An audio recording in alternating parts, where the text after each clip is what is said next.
যেদিন আপনি আমি মারা যাব, মসজিদের মাইকে যেদিন এলান জারি হবে, এই গ্রামের অমুক ব্যক্তি বেঁচে নাই, ইন্না লিল্লাহি ওয়া ইন্না ইলাইহি রাজিউন। আপনার আমার মৃত্যুর সংবাদ শোনার পর ছেলেটা কেঁদে বলবে বাবা নাই, মেয়েটা কেঁদে বলবে বাবা নাই, প্রিয়তমা স্ত্রী কেঁদে বলবে আমার স্বামী নাই, মা বাবা বেঁচে থাকলে বলবে কলিজার ধনটা হারাইলাম। পাড়া প্রতিবেশী সবাই আপনাকে আমাকে শেষ বিদায় দেওয়ার জন্য বাড়িতে ভিড় জমায়ে দেবে, দেখে রঙিন পোশাক কইলা উলঙ্গ করাইয়া দেবে, বাজান গো আমার গোসল করাইয়া দেবে, বড়ই পাতার গরম পানি দিয়া আপনাকে আমাকে গোসল করানোর পর সাদা কাপড়ের মধ্যে চকলেটের মতো মোড়াইয়া মসজিদে রাখা খাটিয়াতে তুইলা চারজন বর যাত্রী দইরা ওই অন্ধকার কবরে নিয়ে যাবে। তিনজন ব্যক্তি কবরে নাইয়া আপনার আমার লাশটা কবরে রাখার পর এক একে সবাই কবর থেকে উঠে আসবে। ওই কবরে লাশটা রাখার পর দূর আকাশে একটু একটু দেখা যায়। এরপরে যখন বাঁশের বিছানা বিছাইয়া দেয়, বাঁশের চিত্রগুলো দিয়ে হালকা একটু আলো কবরে প্রবেশ করে। এরপরে যখন কবরে মাটি দিয়া দেয়, কবর হয়ে যায় ঘোর অন্ধকার। আত্মীয় স্বজন সবাই কবরে মাটি দিয়া একে একে চলে যায়। ওদের পায়ের আওয়াজ কবরে থাকা ব্যক্তি শুনতে পায়, চিৎকার মেরে ডেকে বলে আমাকে একা রাইকা যাইও না। কবরে থাকা ব্যক্তির চিৎকার দুনিয়ার কেউ শুনতে পাই না। আমার নবী বলেন যে কবরে চলে গেল তার চাইতে অসহায় আর কেউ নাই। আমার নবী বলেন ক্বালা ক্বালা রাসূলুল্লাহ সাল্লাল্লাহু আলাইহি সাল্লাম ইন্নামাল কুবুরু রাউযাতুম মিন রিয়াদিল জান্নাহ আও হুফরাতুম মিন হুফারিন নার। রাহু তিরমিজি। বিশ্বনবী ডেকে বলেন যে ব্যক্তির আমল ভালো, মৃত্যুর সঙ্গে সঙ্গে আল্লাহ রাব্বুল আলামিন তার কবরটাকে জান্নাতের বাগান বানায়া দিবেন। বলুন সুবহানাল্লাহ। আর যে ব্যক্তির আমল খারাপ, আও হুফরাতুম মিন হুফারিন নার, তার কবরটা হবে জাহান্নামের আগুনের গর্ত। আমার নবীজি এক জায়গায় বসা, জিবরাইল এসে বলেন নবী গো এই মুহূর্তে একটা আওয়াজ হলো, আপনি কি শুনতে পাইছেন? আমার নবী বলে হ্যাঁ শুনতে পেয়েছি। জিবরাইল ডেকে বলেন নবী গো আজ থেকে ৭০ বছর আগে আল্লাহ রাব্বুল আলামিন জাহান্নামের গর্তের মুখে একটা পাথর ছেড়ে দিয়েছেন। এই মাত্র জাহান্নামের তলদেশে পাথরটা পৌঁছাইলো। চিন্তা করেন বাজান গো আমার, একটা পাথর জাহান্নামের গর্তের মুখে ফেলে দিলে ৭০ বছর লাগে নিচে পড়তে। আল্লাহ না করুক, আল্লাহ না করুক, আপনার আমার গুনাহের কারণে, অপরাধের কারণে আসমান জমিনের মালিক আল্লাহ বেজারে হইয়া একবার যদি জাহান্নামের গর্তের আগুনে ফেলে দেয়, আপনার আমার কিন্তু বাঁচার কোনো উপায় নাই। ওই জাহান্নামের আগুন দুনিয়ার আগুনের চাইতে ৭০ গুণ পাওয়ার বেশি। হাজার হাজার বছর সেই জাহান্নামের আগুন আল্লাহ তাআলা জ্বালাইছেন, একবারও যদি কারো দেখে জাহান্নামের আগুন লাগা যায় কলিজাটা পুড়ে ছাই হয়ে যাবে। জাহান্নাম নিয়ে আজকে আলোচনা করার সময় নাই বাজান গো। ওই কবর বড় কঠিন জায়গা। আমার আল্লাহ রাব্বুল আলামিন বলেন ফামাই আমাল মিথকালা যাররাতিন খায়রান ইয়ারা ওয়া মাই আমাল মিথকালা যাররাতিন শাররান ইয়ারা। বান্দারে যাররা পরিমাণ অনুপরিমাণে যদি নেক আমল করো ওইটাও তোমার আমলনামায় লিপিবদ্ধ করা হবে। যাররা পরিমাণ অনুপরিমাণে যদি বদ আমল করে থাকো ওইটাও তোমার আমলনামায় লিপিবদ্ধ করা হবে। আর যারা গুনাহে অন্ধকার কবরে যাবে, ওই কবরের ডানের মাটি বামে চলে যাবে, বামের মাটি ডানে চলে যাবে। এমন জোরে সাপ দেবে বাজার, এক পাজরের হাড় অন্য পাজরে ঢুকে যাবে। কবরে থাকা বিষাক্ত সাপ একবার যদি সবল বাড়ে, পা থেকে মাথা পর্যন্ত বিষের যন্ত্রণা দেহটা জ্বলে যাবে। কবরে থাকা অন্ধ ফেরেশতা চোখে দেখে না, কানে শোনে না, একবার যদি হাতুড়িতে আঘাত করে বাজান গো দেহটা চূর্ণ বিচূর্ণ হয়ে যাবে। ওই কবর বড় কঠিন জায়গা, কবর কিন্তু জায়গা ভালো না। কথা বলেন না কেন? সবাইকে কবরে যেতে হবে বাজান, কথা বলেন ঠিক কিনা? ৬ দিন পরে নখ কষে যাবে, ৯ দিন পরে চুল। কবর গাগির সামান নিতে কইরো না কেউ ভুল। কবর জায়গা ভালো নয়, কবর জায়গা ভালো নয়। আমল দিয়ে কবর গৃহ সাজিয়ে নিতে হয়। ১৭ দিনে পেট পেটে চেঁচে পোকার খাদ্য হবে। ৬০ দিন পরে গোস্ত গাবে না, কঙ্কাল পরে রবে। ৯০ দিনে হাড় গুলি সব, ৯০ দিনে হাড় গুলি সব আলাদা হয়ে রয়। কবর জায়গা ভালো নয়, কবর জায়গা ভালো নয়। আমল দিয়ে কবর গৃহ সাজিয়ে নিতে হয়। কথা বলে ঠিক কি না? আমার ভাইরা, কবর বড় কঠিন জায়গা। নবীর সাহাবী ওসমান কবর দেখে অজরে চোখের পানি ছেড়ে দিয়া কান্না করতেন। সাহাবায়ে কেরাম জিজ্ঞাসা করে, ভাই ওসমান, আপনি কবর দেখে কেন কান্নাকাটি করেন? হযরত ওসমান ডেকে বলেন, কবর হলো প্রত্যেকটা মানুষের প্রথম মঞ্জিল, প্রথম ঘাঁটি, প্রথম স্টেশন। এই কবরে 3টা প্রশ্ন করা হবে। যে সঠিক উত্তর দিতে পারবে তার মিজান ফুলসিরাতে কোনো টেনশন নাই। যে উত্তর দিতে পারবে না তার বাঁচার আর কোনো উপায় নাই। ওই কবরের ভিতরে 3টা প্রশ্ন করা হবে। 1 নাম্বার প্রশ্ন হলো, মার রব্বুকা, তোমার রব কে? আরো আসতে কম। তাহলে কবরের প্রশ্নে রব শব্দ আছে না নাই? জীবনের পরতে পরতে সব জায়গায় রব। ওই কবরের ভিতরেও 1 নাম্বার প্রশ্ন করা হবে, মার রব্বুকা, তোমার রবকে? উত্তর দিতে পারবে তারা, নেক আমল করে কবরে যাবে যারা, যারা দুনিয়ার জমিনে আল্লাহর বিধান মোতাবেক চলেছে, রাসূলের রেখে যাওয়া আদর্শ মোতাবেক চলেছে, কোরআন সুন্নাহ মোতাবেক নিজের জীবনটাকে সাজাইতে যারা নেক আমল করে আল্লাহর খাঁটি গোলাম হতে পেরেছে, মুত্তাকি মুমিন হতে পেরেছে।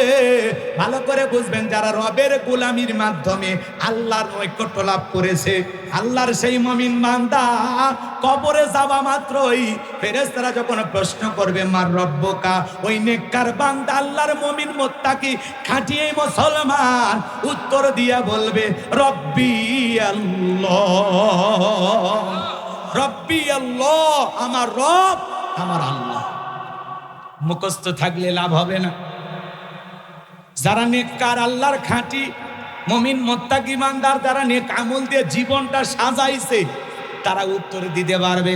কিন্তু যারা আল্লাহর অবাধ্য গোলাম, নাফরমান, বেঈমান, গুনাহের সাগরে হাবুডুবু খাইতেছে, পাপে জীবনটাকে শেষ করে ফেলেছে, শয়তানের ওয়াসওয়াসায় পরে মিসগাইড হয়েছে, ভুল পথে পরিচালিত হয়েছে, শয়তানের ধোকায় পড়ে দুনিয়াতে রং তামাশায় মেতে আছে, বলে খাও দাও ফুর্তি করো, দুনিয়াটা মস্ত বড়। কথা কর না কেন?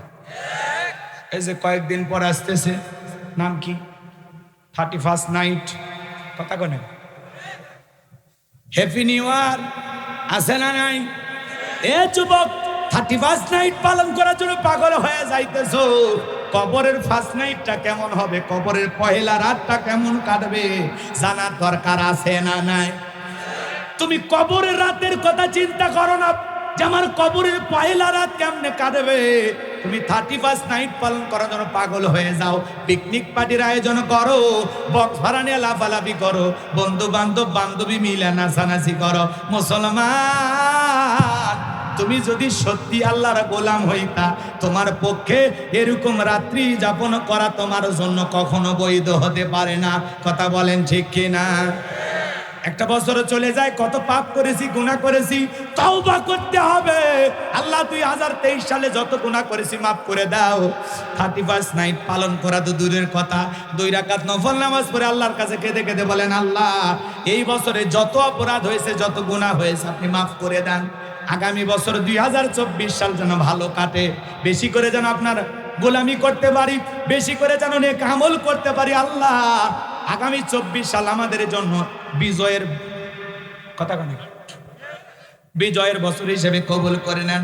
আল্লাহ গো, 2024 সালে যেন আমি 5 ওয়াক্ত নামাজ মসজিদে গিয়ে আদায় করতে পারি, নেক আমল করতে পারি, এই চিন্তা করা বাদ দিয়া মুসলমান যুবক বক্স নিয়ে এসে গানের মাধ্যমে নতুন বছর উদযাপন করে। যুবক রে, তোদের মতো যুবকদের কারণে বাংলাদেশে ভূমিকম্প হয়, তোদের মতো যুবকদের কারণে আল্লাহর গজব আসে, বিপদ আসে, মুসিবত আসে, সমাজে অশ্লীলতা, গান বাজনা, উলঙ্গপানা, বেহাপানা, অশ্লীলতা যখন বেড়ে যায়, মাঝে মাঝে আল্লাহ ভূমিকম্প দিয়ে, ঘূর্ণিঝড় দিয়ে বোঝায়, বান্দা এখনো সময় আছে, সোজা হয়ে যা। তাকে বোঝা গেল? তাহলে যুবক, এগুলো রাত পালন করা যাবে না, বন্ধু বান্ধব নিয়ে পিকনিক পার্টি উৎসব হবে না। কোন কোন যুবক এগুলো গুনাহের রাত্রি পালন করবে না, কোন 31st নাইট পালন করা যাবে না। কোন কোন মুসলিম যুবক আছে, তুই হাত তুলে আল্লাহকে দেখা, লিল্লাহি তাকবীর, লিল্লাহি তাকবীর। হাত নামাও যুবক রে। কবরের প্রথম রাত কিভাবে কাটবে সেই চিন্তা করা লাগবে। কবরের ফার্স্ট নাইটটা কিভাবে কাটবে, একা একা কবরে কেমনে থাকবো, নাই বাতি নাই সাথী, কবরটা অন্ধকার, ওই কবরে একা একা কেমনে থাকবো?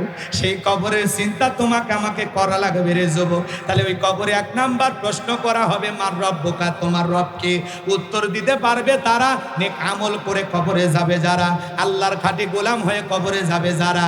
কিন্তু বাজান গো আমার, যারা বদকার আল্লাহর অবাধ্য গোলাম, শয়তানের অসসায় পড়ে গুনাহের সাগরে হাবুডুবু খেয়েছে, ওদেরকে যখন জিজ্ঞাসা করা হবে মার রব্বুকা, উত্তর দিতে পারবে না, ফেল ফেল করে তাকিয়ে থাকবে। কথা বলেন ঠিক কিনা? তাহলে নেক আমল করে আল্লাহর খাঁটি গোলাম হয়ে কবরে যাইতে রাজি আছি তো ইনশাআল্লাহ? রাজি আছি তো ইনশাআল্লাহ? নেক আমল করে গেলে কবরের 3টা প্রশ্নের উত্তর আপনি দিতে পারবেন। নেক আমল করে যাবেন না, আপনার পক্ষে উত্তর দেওয়া সম্ভব। কষ্ট হচ্ছে?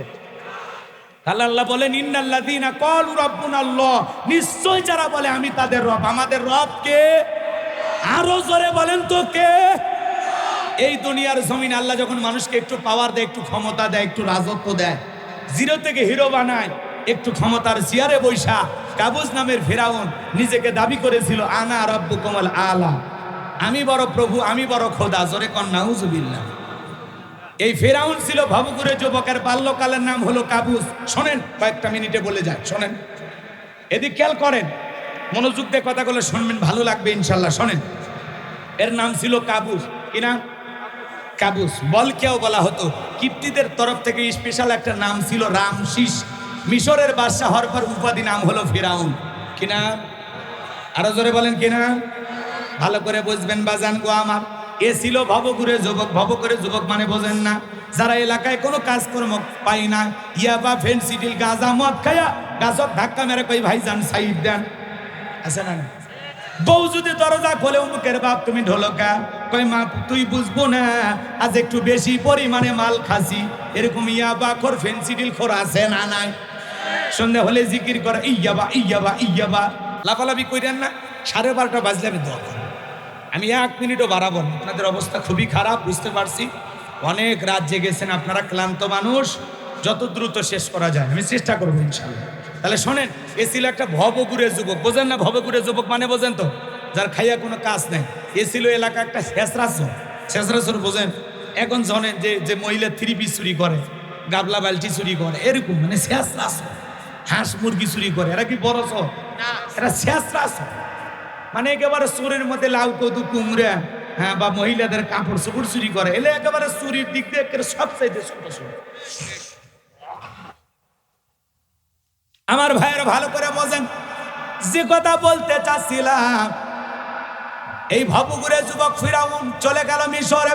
যাওয়ার পর সর্বপ্রথম হলো তরমুজের খেতের লেবার। এরপরে মিশরের সরকারি প্রস্থানে দারোয়ান লাগবে বাজার। হাজার হাজার মানুষ ইন্টারভিউ দেওয়ার জন্য লাইনের মধ্যে দাঁড়ায় গেছে। ওই কাবুস নামের ফিরাউনও দাঁড়িয়ে গেছে। এইবারে একে একে যখন ফিরাউনের পালা, ডেকে বলে বাদশা, ভিন দেশ থেকে বুক পরা আশা নিয়ে আপনার দেশে আসছি, যদি আমার চাকরিটা দেন সারা জীবন আপনার প্রতি কৃতজ্ঞ থাকবো। আপনার সাথে ভালো মানুষ হয় না, বাড়িতে মা আছে বাবা আছে, যদি দয়া করে চাকরিটা দেন সারা জীবন আপনার কথা আমি মনে রাখবো। অনেক আশা নিয়ে আপনার দেশে আসছি, দয়া করে চাকরিটা দেন। মানে বাদশার সামনে কথাগুলো এমনভাবে উপস্থাপন করলেন, বাদশা শুনে মায়া লেগে গেল। ডেকে বলে, ইন্টারভিউ বন্ধ করো, এই ছেলেটাকে মিশরের সরকারি গোরস্থানের দারোয়ানের চাকরিতে নিয়োগ দেওয়া হলো। ভালো করে বোঝেন। এইবার ফেরাউন মিশরের সরকারি গোরস্থানের দারোয়ান হয়ে যাওয়ার পর চিন্তা করে, বাদশা প্রতি মাসে বেতন দেবে, ঠিক আছে, ওই বেতন দিয়ে হবে না, আমার একটা সাইড ইনকাম করা দরকার। ভুরি ভুরি এ দেশে অসৎ কামাই কেউ করে না, তবে ঘুষের টাকা পেলে কেউ তো সারে না। টেবিলের নিচ দিয়ে হাত বাড়িয়ে কালো টাকাটা নাই সারিয়ে, টেবিলের নিচ দিয়ে হাত বাড়িয়ে কালো টাকাটা নাই সারিয়ে, করছে ওরা বড় দেশের চুরি, করছে ওরা বড় দেশের চুরি। শোনো এই দেশটার গল্প করি। এদেশেরও একটা ছেলের চাকরির জন্য 10 লাখ 15 লাখ 20 লাখ টাকা ঘুষ ওপরওয়ালাকে দেওয়া লাগে। ওপরওয়ালা বলতে কি ফেরেশতা এসে নিয়ে যায়? কত মানুষ লাখপতি ছিল, হাজারপতি ছিল, 2-4 বছর বোঝেন নাই, একটু ক্ষমতায় থাকে হাজার হাজার কোটি টাকার মালিক হয়ে যায়। টাকা কি ফেরেশতা এসে দেয়? এক এক নেতার চাইতে নেতার বইয়ের কথা কয় না, নেতার চাইতে নেতার বইয়ের আয় বেড়েছে 100 গুণ 1000 গুণ। কথা কয় না, বিরক্ত হচ্ছেন? সমস্যা নাই বাজান গো, আমার যে কথা বলতে চাচ্ছিলাম শোনেন আমার ভাইয়েরা। একটা করে দিরহাম দিতে দিতে আল্লাহ রাব্বুল আলামিন ওই জামানে একটা মহামারী দিল, নাম হলো ডায়রিয়া, কলেরা মহামারী। বোঝেন তো, আমাদেরকে আল্লাহ তাআলা দিয়েছিল 2020 সালে, ধরো না ছুঁয়ো না, নাম হলো করোনা। বাবার করোনা হয়ে মারা গেছে, বাবার লাশটা দেখতেও যায় নাই, বাবার কবরে মাটিও দেয় নাই। বাবার সম্পত্তি ভালো লাগে, কিন্তু মৃত বাবা করোনাতে মারা গেলে ভালো লাগে না। মায়ের করোনা হয়েছে, ছেলেটার পাইয়া জঙ্গলে ফেলে আসছে। ভাইয়ের করোনা হয়েছে, আর এক ভাই দেখতে যায় নাই। বন্ধুর করোনা হয়েছে, আর এক বন্ধু যায় নাই। এক বোনের করোনা হয়েছে, আর এক বোন যায় না। কথা কোন ঠিক কিনা? এমনও মুসলমান করোনা রোগ হবে এই ভেবে মসজিদেতেও যায়নি, আছে না নাই? স্বামীর করোনা হয়েছে, স্ত্রীর কাছে যায় নাই। স্বামী আলাদা রুমে থাকে, বউ আলাদা রুমে থাকে, দুইজনে দেখাও করে না, কথাও বলে না।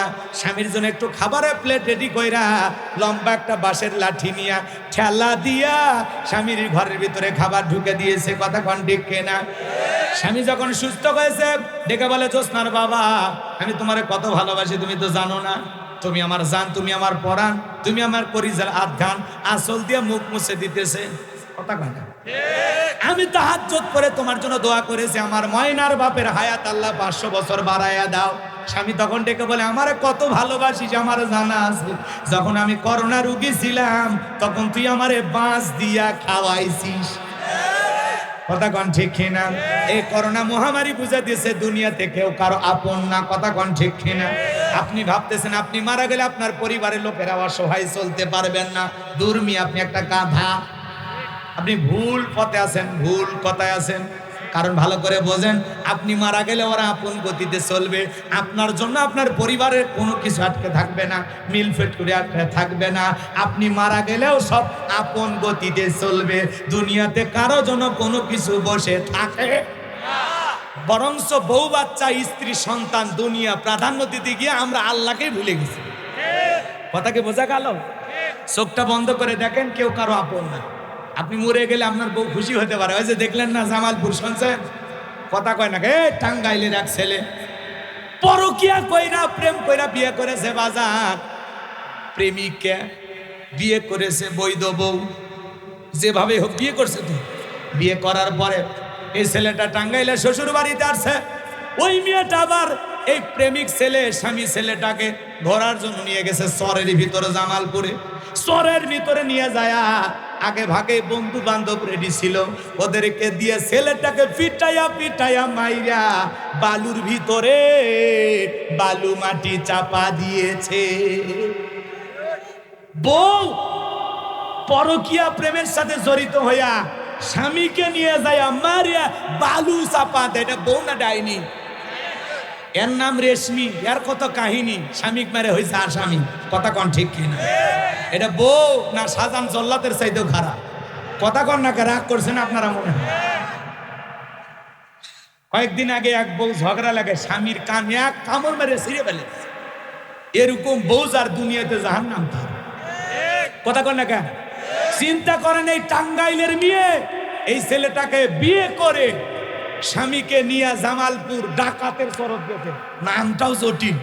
ওই ডাকাতের চরে যায়া বন্ধু বান্ধবের সহযোগিতা এই স্বামীকে মারিয়া পিটা বালুর ভিতরে বালু মাটি চাপা দিয়েছে। স্বামীকে মেরে বালু চাপা দিয়েছে। এরা মনে হয় সিনেমা দেখে নাকি? কোন কায়দা? এই যে চ্যালেন কি আছে বলে বোঝে না, সনি আটায় যেগুলা সিআইডি কি যেন দেখায় না, এই যে বিভিন্ন অপরাধ সম্পর্কে ক্রাইম পেট্রোল না কি যেন নাম বল, এগুলো দেখে এরা শিখছে, এরা নিজেরাই স্বীকার করে। কথা কন ঠিক কেন? তাহলে চিন্তা করলে যুবক, যেই বইয়ের পাশে ঘুমাইতেছ ও যে কম্বল চাপা দিয়ে তোরে মারবে না গ্যারান্টি আছে। জামানা পাল্টে গেছে। বউ আজকে তোমাকে বাদ দিয়ে আর একটা ছেলেকে ভালো লাগে, আর ভালো লাগে এত পাগল হয়ে গেছে। এই রেশমি নামের মেয়েটা স্বামীকে বন্ধু বান্ধব দিয়ে খুন করাইয়া বালু চাপা দিয়ে রেখেছে। এরপরে কি প্রেমিককে নিয়ে খুব সুখে আছে? এখন পুলিশ ধরেছে, যা রেশমি যা, এখন তুই আসামি। পরকীয়া প্রেমিক আসামি। আমার তো দরকার, এই ছেলেটার বাবা বলতেছে, মা বলতেছে আমাদের বৌমা দরকার নাই, সেই বৌমা তার স্বামীকে খুন করে, আমরা এই মেয়ের ফাঁসি চাই। আজকে সমাজে অপরাধ কমতেছে না বাড়তেছে? আজ থেকে 3-4 বছর আগে গাজীপুরের এক মহিলা স্বামীর ওপর রাগ করে স্বামী মারিয়ে 6 টুকরে করে ফ্রিজে ঢুকেছে। হ্যাঁ, দিন মহিলারা, আগে শুনছিলাম মা বোনদের দয়া মায়া বেশি, এখন তো দেখতেছি দয়া মায়া উঠে যারা ডাইনি হচ্ছে। ঘরে ঘরে আজরাইল নিয়ে আমরা ঘুমাচ্ছি, কখন যে জানটা কবেজ করে আল্লাহ ভালো জানে। কথা কোন ঠিক কি না? এই জন্য বউকে ভালোবাসেন, সময় দেন, আর ঘুমানোর আগে একটু চিন্তা ভাবনা করে ঘুমায়, একবারে যান ঘুমায়েন। আল্লাহ যুব সমাজকে হেদায়েত দান করে, জোরে বলুন আমি। শোনেন, অপরাধ বাড়তেছে কেন জানেন? আল্লাহর বিধান দিয়ে বিচার হয় না। আমাল্লাম ইয়াহকুম বিমা আনসালাল্লাহু ফাউলাইকা হুমুল কাফিরুন। যারা আল্লাহর বিধান মোতাবেক বিচার ফয়সালা করে না, এরা হলো কাফের। আল্লাহর বিধান মোতাবেক এই সমস্ত হত্যাকারীদের যদি বিচার করা হতো, আর স্বামীকে যেভাবে মারিয়া বালু চাপা দিয়েছে, এই মেয়েকে প্রকাশ্যে ওইভাবে মারিয়া বালু চাপা দেওয়া লাগবে। এখন বস আর মা কান্না করতেছে, না জানি আমার ছেলেটা মৃত্যুর সময় কত কষ্ট পাইছে, ওর বাবা কান্না করতেছে, না জানি আমার ছেলেটাকে কত কষ্ট দিয়ে পিটাইয়া ওরা বালু চাপা দিয়েছে। আমরা এরকম বৌমার দেখতে চাই না, এর ফাঁসি চাই, ফাঁসি চাই। সমাজে অপরাধ বেড়ে যাচ্ছে, এর মূল কারণ একটাই, আল্লাহর আইন দিয়ে বিচার করা হয় না। বিশ্বাস করেন, এই কোরআন দিয়ে যদি সমাজ পরিচালনা হইতো, আল্লাহর বিধান দিয়ে যদি বিচার করা হতো, ধর্ষকের শাস্তি দেওয়া হতো, চোরের হত্যাকারীর শাস্তি দেওয়া হতো, আর প্রকাশ্যে মিডিয়াতে ফালাও করে প্রচার করা হতো, বাংলাদেশ জান্নাতের টুকরায় পরিণত হয়ে যেত। কিন্তু কে শোনে কার কথা? কে বিচার করবে আল্লাহর আইন দিয়ে? সরিষাই তো ভূত, কে কার হাত কাটবে? ওরা যখন হাত কাটার আইনের কথা চিন্তা করে, বাপ রে বাপ, আমি যে ওয়াকাম করছি, ও তো আমারটা আগে কাটা যাবে। কথা কর না কেন? ভয় পান নাকি? আমি কি কারণে নাম নিছি? আল্লাহর আইনের বিরোধিতা করে আপনার লাভটা কি? ওটা লাভ আছে? লন্ডন আমেরিকার আইন নিয়ে আপনি দেশ পরিচালনা করতেছেন, আল্লাহর আইন দিয়ে সমাজটা, রাষ্ট্রটা পরিচালনা করেন, দেখেন সমাজের মানুষ শান্তি থাকবে। বাংলাদেশের সর্বোচ্চ পর্যায়ে ক্ষমতায় মহিলা, এরপরেও বাংলাদেশকে একদিন ধর্ষণ মুক্ত বাংলাদেশ উপহার দিতে পেরেছে। এখনো মাঝে মাঝে স্বামীর কাছ থেকে বউ কারিয়ে নিয়ে যায়, স্বামীর সামনে বউকে গণধর্ষণ করে। এমন ঘটনা বাংলাদেশে কম না বেশি? হাজার হাজার ঘটনা ঘটতেছে প্রতিদিন, ধর্ষণের খবর। ওটা কারো না কারো বোন, কারো না কারো মেয়ে। স্বাধীনতার সময় পাকিস্তানে হানাদার বাহিনী বিভিন্ন লোকের হাতে আমার মা বোনেরা ইজ্জত হারিয়েছে। এখন স্বাধীনতার 52-53 বছর চলতেছে, এত বছর পরেও যদি আজকে আমার মা বোন লাঞ্ছিত হয়, ধর্ষিতা হয়, এ দুঃখ রাখবো কোথায়? কথা কন নাকি আপনারা? বাইরে আমার সামনের দিকে যাই, যে কথা বলতে চাচ্ছিলাম, আল্লাহর আইনটা বিচার করলে কোন স্বামী বউকে হত্যা করবে না, কোন বউ স্বামীকে হত্যা করতে পারবে না, কোন যুবক নারীকে ধর্ষণ করতে পারবে না। আল্লাহর আইন দিয়া চুরি, ডাকাতি, ধর্ষণ, খুন এগুলোর বিচার করার দরকার আছে না? একজন জিনাকারী নারী পুরুষ বিয়ে করেছে, এরপরে পরকীয়াতে পড়ে জিনা করেছে, এদেরকে ধইরা নিয়ে যায় বাইতুল মুকাররমের সামনে নিয়ে যায়, এমন কায়দায় পাথর মেরে মেরে সংগাসার করে দুনিয়ার জমিন থেকে যদি বিদায় করা দেওয়া হইতো, আর বলা হতো এখন থেকে ধর্ষণ করলে এই শাস্তি, বাংলাদেশের যুবকেরা ধর্ষণ করা তো দূরের কথা, নারীদের দিকে বাঁকা চোখের তাকানোর সাহস পাইতো না, মাঝে মাঝে ওদের স্বপ্ন দোষ বন্ধ হয়ে যেত। কিন্তু কে শোনে কার কথা? আজে গেল না মনের ব্যথা। এখন উচিত কথা যদি কই, পিঠের ওপর দিয়ে যাবি মই। এ আনন্দে কিছু লোক কিনা খাবে বগুড়ার স্পেশাল দই। যত দোষ নন্দ ঘোষ, সত্যটা বললে দোষ, করলে অন্যায়ের প্রতিবাদ, নামটা হবে তোমার মৌলবাদ, নামটা হবে তোমার জঙ্গিবাদ। হক কথা বললেই বলবে জঙ্গি, আল্লাহর আইন চাইলেই বলবে জঙ্গি। কথা কয় না? কিন্তু আমরা চাইবো কিয়ামত পর্যন্ত। কথা বলেন ঠিক কিনা? আমার ভাইরা লম্বা হবে, লম্বা করবো না। ওই ডায়রিয়া কলেরাতে হাজার হাজার মানুষ মারা যায়। তখন তো এত ডাক্তার ছিল না, এত হাসপাতাল ছিল না, হাজার হাজার মানুষ মারা যায়। আর ওই গুরুস্থানে ফিরাউনের পকেটের টাকা ওঠে, টাকা উঠতে উঠতে এত টাকার মালিক হয়ে গেল, টাকা রাখার কোনো জায়গা নাই। বাদশার দরবারে চলে আসছে, বাদশাহ আমার কাছে কিছু টাকা পয়সা হয়ে গেছে। এলাকায় যারা গরিব মানুষ খাজনা দিতে পারে না, যারা দুঃখী মানুষ খাইতে পারে না, আমি একটু টাকাগুলো দিয়ে তাদের খাজনা পরিশোধ করে দেব, দুঃখী মানুষের সেবা করার একটু সুযোগ দেন। বাদশা ডেকে বলে, বাবা এ তো ভালো উদ্যোগ, তোমার মতো ছেলে ঘরে ঘরে জন্ম নেওয়া দরকার, যাও তুমি টাকা নিয়ে আসো, আমি গরিবদের খবর পৌঁছায় দিতেছি। এইবার খবর পৌঁছায় দেওয়া হলো, যাদের খাজনা বাকি আছে, যারা গরিব মানুষ খাইতে পারো না, বাদশার দরবারে চলে আসো, গোরস্থানের দারোয়ান কাবুস নামের ফিরাউন তোমাদের খাজনা পরিশোধ করে দেবে। এইবার টাকার বস্তা নিয়ে আসছে, আর হাজার হাজার মানুষের মধ্যে ওই টাকাগুলো বিতরণ করে দিতেছে। টাকাগুলো কার বোঝেই না, খালি সিস্টেমে দিতেছে। আমাদের গাইবান্ধার একটা কথা আছে, মাছের তেল দিয়া মাছ ভাজে, টাকাও জনগণের, খালি সিস্টেমে দিয়া ফাও ফাও বাহাবা পাইতেছে। কথা কোন ঠিক না? এইবার বাজান গো আমার জনগণের খাজনা পরিশোধ করে দিল, দুঃখী মানুষের উপকার করলো। ওই হাজার হাজার জনতা ডেকে বলে, আহারে রাজ্যের বাদশা যদি এই ব্যক্তি না হইয়া গুরুস্থানে ছেলেটা হইতো, না জানি আমাদের কপাল খুলে যেত। বাদশা হওয়ার আগে যে সেবা শুরু করেছে, বাদশা হইলে তো সুখের আর অভাব থাকবে না। নির্বাচনের আগে একটু জনসেবামূলক কাজ করা দরকার আছে না নাই? কথা কন না, রাগ করেছেন মনে হয়। বাজান গো দেখবেন, এদিক খেয়াল করেন, আমাদের এলাকায় এরকম কাঁচা রাস্তা আছে, মাটির রাস্তা, ওই রাস্তাতে দুই গাড়ি ইট পাড়তেছে।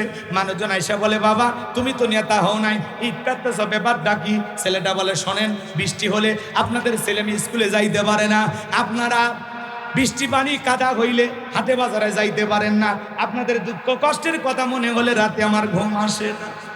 আপাতত কাঁচা রাস্তা ইট পারে দিয়ে গেলাম, আর ভবিষ্যতে আমার মার্কায় যদি সিল মেরা এলাকার নেতা বানা দিতে পারেন, আমার 1 নাম্বার টার্গেটে কাঁচা রাস্তা পাকা করে দেব। এই স্লোগান দিয়া জনগণ বিশ্বাস করিয়া নেতার মার্কায় সিল মেরে যখন নেতা বানায় দেয়, নেতা তখন এলাকায় থাকে না, ঢাকা শহরে বান্ধবী নিয়ে ঘুমায়। মা এদিক খেয়াল করুন, নির্বাচনের মার্কা থাকে যে কয়দিন, নেতার আনাগোনা সে কয়দিন। নির্বাচনের আগে মাথায় টুপি, মুখে দাড়ি, গায়ে লম্বা পাঞ্জাবি, দেখা মানে আসমান থেকে জিবরাইলের খালি নাজিল হয়েছে। নায়ক ফেরদাউসের মাথায় এখন টুপি, মুখে দাড়ি, ইনুর মাথায় টুপি, মেননের মাথায় টুপি। কথা বল, নায়িকা মাহিয়া মাহি কি সুন্দর, কি সুন্দর কইরা, বোঝেন না? বোঝেন না? মাথায় কি দেয়? ঘোমটা দেয়, কি সুন্দর করে ঘোমটা দেয়।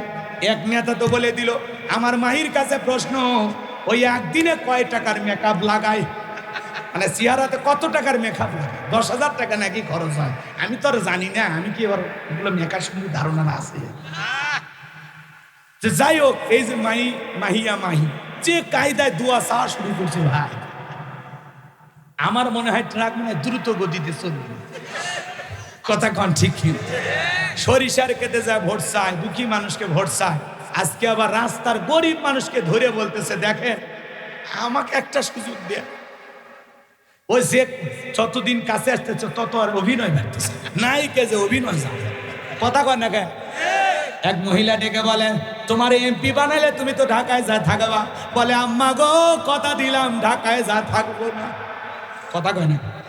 আমি নিয়ত করেছি, আমার বিয়ে হয়েছে, বাচ্চা হয়েছে, আর সাথে যদি এমপিটা হতে পারি, সিনেমা করে কি করব, কয় টাকা পাওয়া যায়? কথা কয় না? সিনেমা করে কয় টাকা পাওয়া যায়? ও টাকা লাগবে না, এমপি হলে সিনেমার চাইতে ডবল টাকা এমপি হয়ে ইনকাম করা যায়। তখন ভাও ভাও নাচ করে কি লাভ? যা নাচবো জনগণের কাছে নাচবো, যা দেখাবো জনগণকে দেখাবো। কথা কন ঠিক খেয়ে না? আমরাও পাবলিক কম খারাপ না। ওই মহিলাটাকে বলতেছে, বাবা তোমার যদি ভোট দেয় মা, তুমি তো থাকবে না। এক বৃদ্ধ চাচা তার কাছে যায়, এরকম বয়স্ক চাচা, আজকেই দেখলাম ভিডিও ভাইরাল হয়ে গেছে। শোনেন, ওই চাচার কাছে যায়, চাচার পা ধরে সালাম করতেছে, মনে হয় ওটা ওর শ্বশুর। কথা কানে বাপ রে বাপ, নির্বাচনের আগে মাইয়া মাই জনগণের পা ধরে সালাম করতেছে। কথা কয় না কেন? নেতারাও কিন্তু এরকম আছে, সুবিধাবাদ জিন্দাবাদ। আর সে গরিব এক নেতা গরিব দুঃখীর মাঝে এরকম টাকা বিতরণ করতেছে, তখন ওই ভিডিওটা ভাইরাল হয়ে গেছে। ও তখন বলতেছে আমি আমার লোকেরা মিছিল করেছে তো একটু মিষ্টি খাইতে দিয়েছি। কি বুদ্ধি চিন্তা করেন, মানে টাকা দিয়ে যে ভোট কিনতেছে ওইটা আর বলে না, কি বলে মিষ্টি খাওয়ার জন্য দিয়েছে। আছে নাইকা মাইয়া মাই ওই বৃদ্ধ চাচার পা ধরে কান্নাকাটি করে, আর একটা ছোট্ট ট্রাক চাচারে নিয়ে যায়। চাচা দেখেন এটা ট্রেনে, চাচা বলে চিনি না আমাকে, এটা ট্রাক। কথা কয় না কে? চাচা তখন বলতেছে হ্যাঁ চিনি। সাইড থেকে কিছু পোলা পান বলতেছে ট্রাক, চাচা ট্রাক। চাচা তখন বলতেছে ঠিক আছে মা ভোট দেবো যাও। চাচার জন্য ওইটা দোয়া না গজব? এই নায়িকা যে দোয়া করতেছে এই দোয়া কাজে লাগবে। ওর তো আরো জনগণের কাছে দোয়া চাওয়া উচিত। কথা কন না কেন? তাহলে এখন যায়া মহিলাদের কয়েকদিন আগে দেখলেন না, এক মহিলা বাচ্চা সন্তানকে দুধ পান করতেছে। এখানে বাচ্চা কাইরা নিয়েছে, কাইরা নিয়ে নিজের কোলিনে গালে মুখে চুমো খাইতেছে। আহা কি আদর! কথা কয় না গা? মার্কা থাকে যে কয়দিন নেতারা না গোনা সে কয়দিন ভোট নেওয়া শেষ। নেতারা সোনার বাংলাদেশ। নির্বাচনের আগে নেতারা 10-15 দিন যেভাবে এলাকায় শুষে বেড়ায়, এলাকায় যেভাবে নির্বাচনী প্রচার প্রসার করে, নেতা কি করে? গরিব দুঃখী মানুষের পাশে বসে চা খায়, সেটাও ভিডিও করা হয়। নেতা কি করে? এলাকায় গরিব মানুষের বিয়ে চলতেছে সেখানে যা টাকা দেয়। নেতা কি করে? এলাকায় রাস্তাঘাটে বসে খাইতেছে। নেতা জনগণের সাথে নামাজ পড়তেছে। নেতা সব কিছু করতেছে। নির্বাচনের যে কয়দিন 15 দিন যেভাবে ঘোরাঘুরি করে, এইভাবে যদি বাকি 5 বছর জনগণের সাথে ঘোরাঘুরি করত, নেতা ছাড়াই মার্কাই মানুষ সিল মেরে নেতাকে নেতা বানায় দিত। ভোটের আগে 5-7 দিন যে অভিনয় করে, এই অভিনয়টা যদি 5টা বছর কন্টিনিউ করতো, চালু থাকতো, হ্যাঁ, যে আমি আজকে যেভাবে আসতেছি, নায়ক ফেরদাউস সেদিন বলল যে সবাই বলছে ভোট নিয়ে গেলে আর কারো খবর নাই, বলে আমি ভোটের 7 দিন আমার কাজ হলো খালি এলাকায় আসবো, ঘুরবো আর জনগণের বাড়ি খাবো। কথা রাগ করছেন? নায়ক ফেরদাউস বলছে আমার প্রথম কাজ, আমি যদি বিজয় লাভ করি 8 দিন এসে এলাকাত ঘুরবো। 8 দিন ঘুরলে হবি না 5 বছর ঘোরা লাগবে? মানে বোঝেন কথা? বোঝেন? আমি আর কথা বাড়াবো না, কষ্ট হচ্ছে আপনাদের মনে হয়। এগুলো শুনে কি আপনারা বিরক্ত হয়েছে? কোন নায়িকা যদি এমপি হয়, কোন নায়ক যদি এমপি হয়, কোন শিল্পী যদি এমপি হয়, বলেন তো বাংলাদেশের মুসলমানের 4 পয়সার কোন উপকার আছে? শাহজালালের পুণ্যভূমিতে, ওলিয়ালার বাংলাদেশে, মসজিদ মাদ্রাসার বাংলাদেশে, পবিত্র পার্লামেন্টে, সংসদ ভবনের মতো একটা পবিত্র জায়গায় আমরা কোন নায়িকা শিল্পীকে দেখতে চাই না, ভালো মানুষকে দেখতে চাই। কারণ এরা সংসদে গেলে কি, নায়িকা এমপি হলে দেশের, নায়ক নায়িকা এমপি হলে দেশের চলচ্চিত্রের উন্নয়ন হবে। কথা কয় না কে? কিসের উন্নয়ন হবে? চলচ্চিত্রের। কথাকে বোঝা গেল?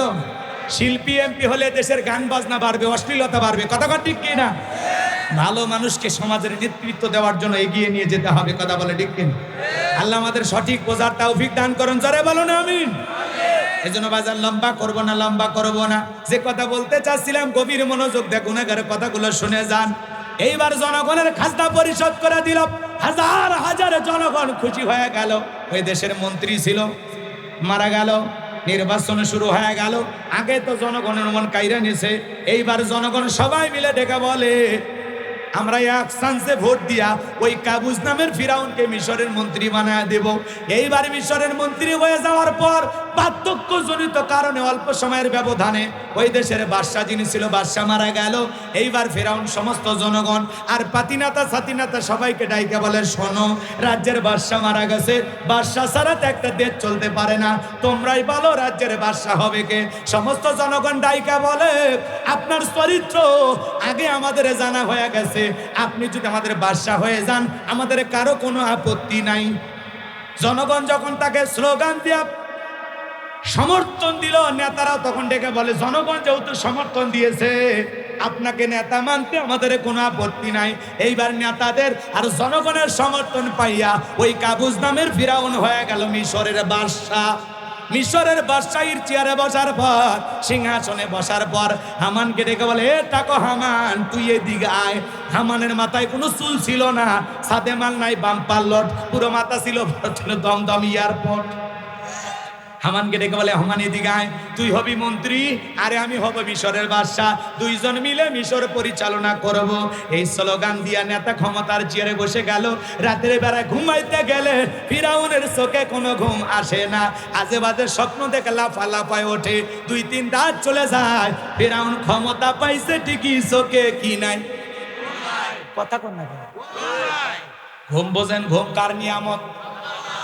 ধনী 4-5টা ট্যাবলেট খায়া, ঘুমের বড়ি খায়া, ঘুমের ঔষধ খায়া ঘুমায়, তারপরে চোখে ঘুম আসে না। আর গরিব আলু ভর্তা খায়া, রিক্সা ভ্যান চালায়া, বউক কোলের ভিতরে নিয়ে ঘুমায়। গরিবের 2টা নিয়ামত বেশি, একটা ঘুম আর একটা খাওয়া রুচি। গরিবের কিন্তু মুখ সবসময় স্বাদ লেগে থাকে, যা পায় তাই সাইটে খায়, কথা কন। আর ধনীর সামনে অনেক খাবার, ডায়াবেটিস শরীফ, গরু চর্বি বেশি খাওয়া যাবে না, খাসি কই খালে তো যখন তখন মর্ম, কথা কন। গরিব খালি তাকায় থাকে আর হাসে, বলে খাওয়া যাবে না, আমারে দিয়ে দেখ, অটো মেশিনের মতো সব খায় শেষ করো, কথা কন, ঠিক কি না? রেল লাইনে যা দেখেন গরিব, বালুস নাই, খাট নাই, মাথার তলে ইট দিয়ে ঘুমায়, কথা কন। এমন কায়দায় ঘুমায়, ট্রাকের ইঞ্জিল ফেল, নাকের ডাকে আছে না, খালি ঘো ঘো করে নাক ডাকে, আছে। তাহলে গরিবের কিনার টাকা নাই, খাওয়ার রুচি আছে, কথা কন। বড় লোক স্বামী স্ত্রী দাও কুড়ালের সম্পর্ক, বউ আলাদা খাটে ঘুমায়, আর এক রুমে, স্বামী আলাদা রুমে ঘুমায়, ও জীবনেও শান্তি নেই। ধনীর টাকা আছে, সুখ নাই, গরিবের টাকা নাই, শান্তি আছে, খাই কম, আরাম বেশি, কথা কন। ওই বাবুই পাখির বাসা দেখছেন?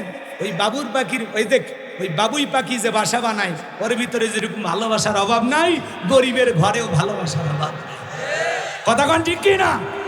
চলেন সুযোগ পালে মা বোনদেরকে নিয়ে আর স্বামী স্ত্রী দাম্পত্য জীবন নিয়ে কিছু আলোচনা যদি করার সুযোগ হয়, করবো ইনশাল্লাহ।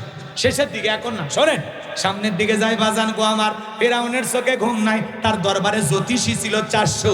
এই 400 জ্যোতিষীর লিডারের নাম হলো দবিরা, বয়স হলো 320 বছর। দবিরাকে ডেকে বলে, দবিরা আমার ভাগ্য গবেষণা করে দেখ, কেন জানি ঘুমাইতে পারি না।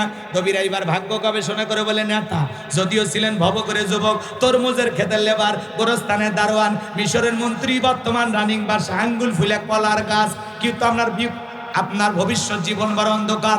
আগামী 3 মাসের মধ্যে বনি ইসরাইল সম্প্রদায়ের ভিতরে মুসা নামের একটা ছেলে জন্মগ্রহণ করবে। ওই মুসার কারণে রাজত্ব পাওয়ার ক্ষমতা থাকবে না। নেতারে, এমনকি আপনার জীবন যাবার সম্ভাবনাও দেখা যায়। এই কথা শোনার পর ফিরাউনের মাথা ঠান্ডা না গরম? আরো জোরে বলেন। ও চিন্তা করে, কাট করে পড়ে ছিলাম কই, আসলাম কই, না জানি ভবিষ্যতে আরো কত কিছু হয়। আর মুসার কারণে রাজত্ব পাওয়ার ক্ষমতা থাকবে না, এটা তো মেনে নেওয়া যায় না। আজকেও তাকায় দেখেন, যারা খানকা নিয়ে বসে আছে, ওদেরকে কেউ টার্গেট করে না, লাফালাফি করে, জিকির করে, রং তামাশা করে, ওদেরকে কেউ টার্গেট করে না। কিন্তু যারা হক কথা বলে, আল্লাহর জমিনে আল্লাহর দ্বীনকে প্রতিষ্ঠিত করতে চায়, কোরআন দিয়ে সমাজকে পরিচালনা করতে চায়, তাদেরকে টার্গেট করে করে ভিতরে ঢুকানো। কথা কি বোঝা গেল? সামনের দিকে যায়, কিন্তু যে ভণ্ড পীরের দলেরা, কথা বোঝেননি, পানির ভিতরে জ্বললে বাতি, ঝড় বাতাসেও নেবে না, ল্যাংটা বাবার মুরিদ হইলে নামাজ রোজা লাগে।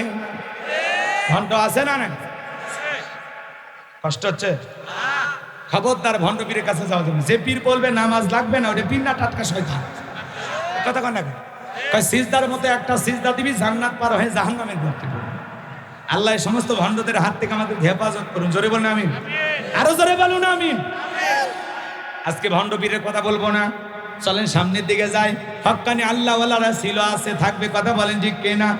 শাহজালাল ছিল পীর, খানকাই পীর, রাজপথে পীর, নারাই তাকবীর হুঙ্কার দিয়েছে, গৌর গোবিন্দ ধুতি খুলে পালাইছে। আর এখনকার পীর ডিজিটাল পীর, ডিজিটাল ক্ষীর, মাথার চুলে জট, হাতে গাঞ্জার পট, সালা পিন্দা তাকে তবিল তাকে তার সব দেখা যায়।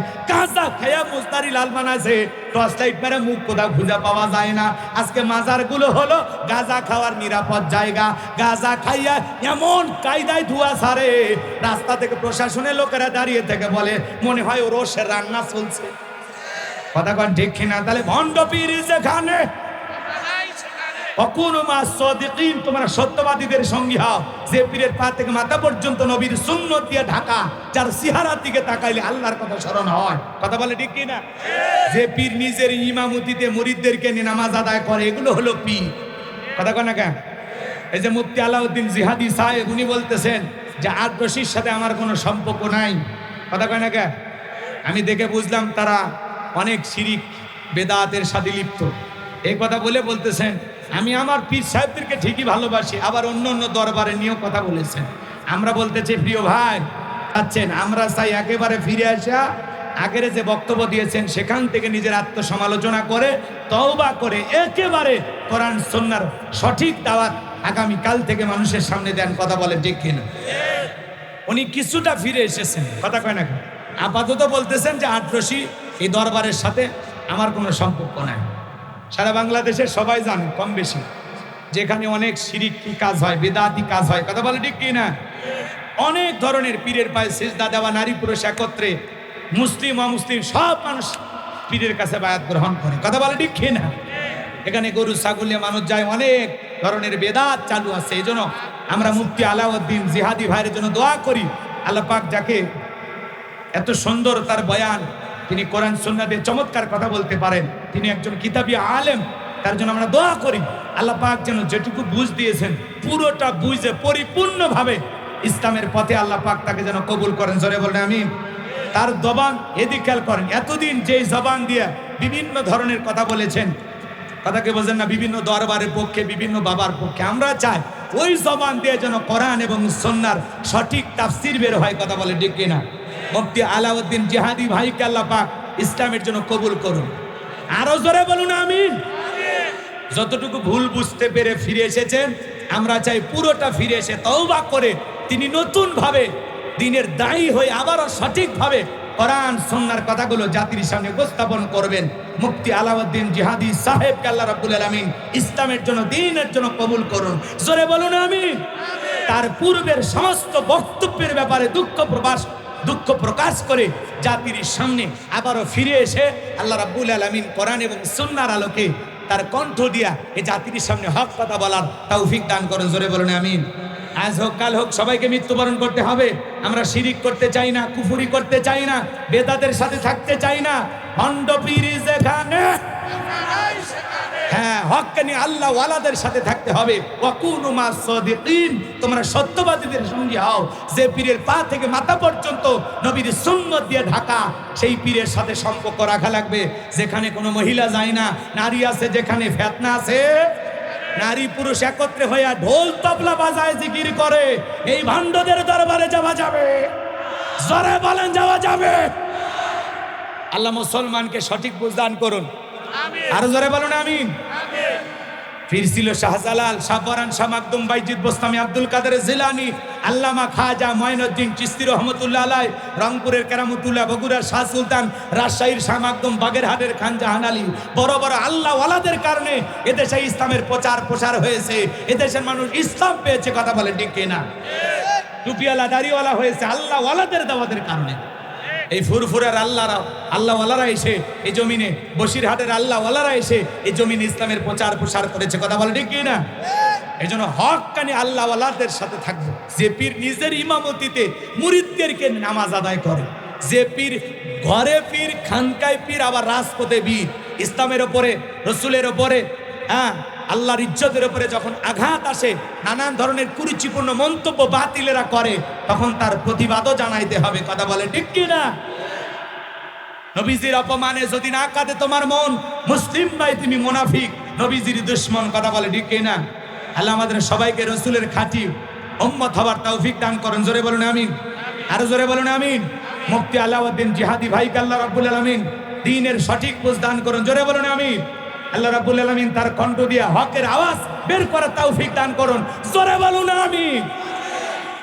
আমার ভাইয়েরা গভীর মনোযোগ দিয়ে শুনবেন। এইবার ফিরাউন ডেকে বলে, হামান এই দিগায়। দবিরা সব কি বলছে? আগামী 3 মাসের মধ্যে মুসা নামের একটা ছেলে জন্মগ্রহণ করবে, ওর কারণে রাজত্ব পাওয়ার ক্ষমতা থাকবে না, এটা তো মেনে নেওয়া যায় না।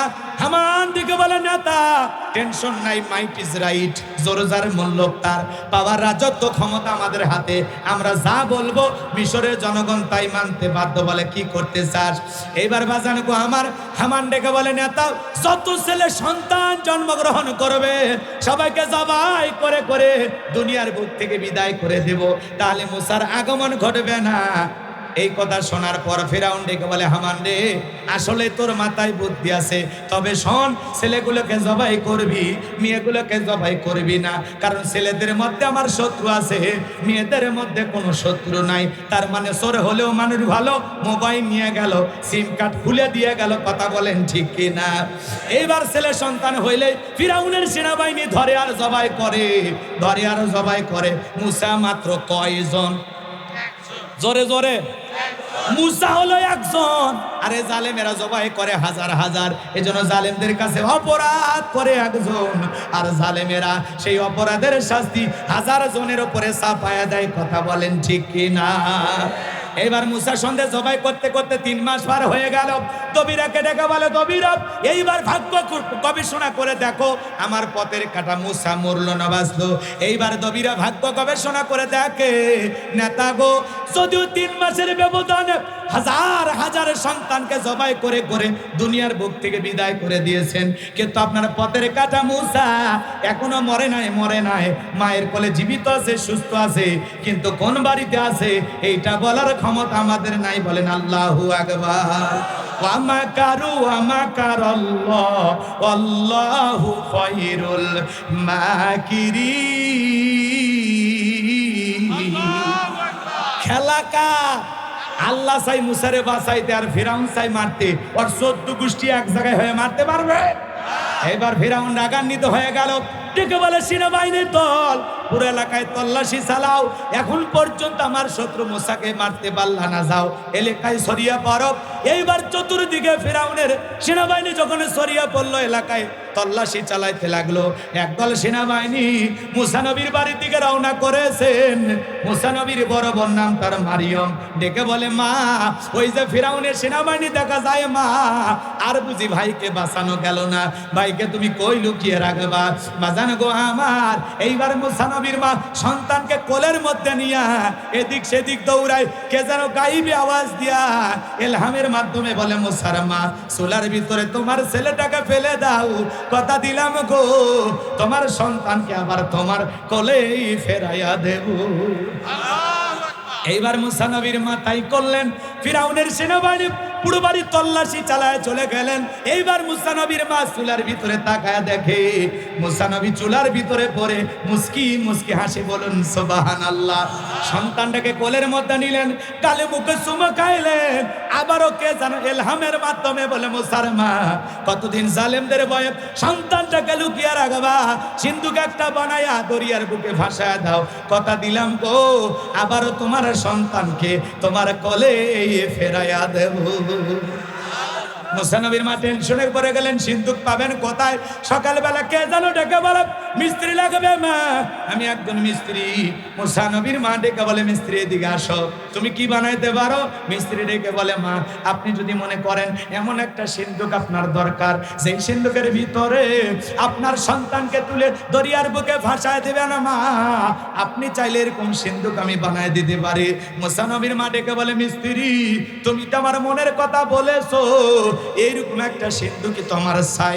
ডেকে বলে, মা ভিতর থেকে একটু পানি নিয়ে আসেন, যন্ত্রপাতি আছে ধার দেবার জন্য পানি লাগতে পারে, আবার না হলে চলবে। মুসা নবীর মা ভিতর থেকে পানি নিয়ে এসে দেখে মিস্ত্রি সুন্দর একটা সিন্ধুক বানায়া দাঁড়িয়ে আছে। সিন্ধুকটা হাতের মধ্যে দিয়ে মিস্ত্রি দৌড়ায়, পেছন থেকে ডাইকা বলে, মিস্ত্রি লোহার পয়সা কিনিবা না, কাঠের পয়সা কিনিবা না, তোমার পারিশ্রমিকের দামটা কিনিবা না। মিস্ত্রি ডেকে বলে, মা যারা বিপদে পড়ে আমি তাদের উপকার করি, বিনিময়ে টাকা পয়সা গ্রহণ করি না। সুবহানাল্লাহ। মুসা নবীর মা ডেকে বলে, মিস্ত্রি এই বিপদের দিনে এত বড় উপকার করলা, লোহার পয়সাও নিলা না, কাঠের পয়সাও নিলা না, তোমার পারিশ্রমিকের দামটাও নিলা না, অন্তত তোমার নামটা বলে যাও, মাঝে মাঝে যদি তোমার কথা মনে হয় আল্লাহর কাছে তোমার জন্য দোয়া করব। মিস্ত্রি ডেকে বলে, মা আমি দুনিয়ার সাধারণ কোনো মিস্ত্রি না, আমি আল্লাহর ফেরেশতা, আমার নাম হলো জিবরাইল। সিন্ধুকের ভিতরে মুসা নবীকে তুইলা দরিয়ার বুকে ভাসায়া দিলেন। আর মেয়ে মারিয়মকে বলে, মা সিন্ধুক বাঁচতে বাঁচতে কই যায় খবর নিবি। এইবার সিন্ধুক বাঁচতে বাঁচতে চলে গেল ফিরাউনের ঘাটে। বলেন মারহাবা। ওই দিন বিকেল বেলা ফিরাউন তার প্রিয়তমা স্ত্রী আসিয়াকে নিয়ে আসছে সমুদ্রের সৈকতে হাওয়া খাইতে।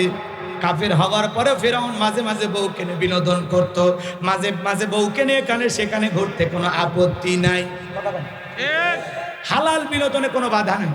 বোরকা পরায়, পর্দা করায়, ঢিলা ঢালা বোরকা পরায়, হাত মোজা পা মোজা লাগাইয়া বউকে নিয়ে কক্সবাজার ঘুরতে যাবেন। কথা কয় মাঝে মাঝে কক্সবাজার যায়া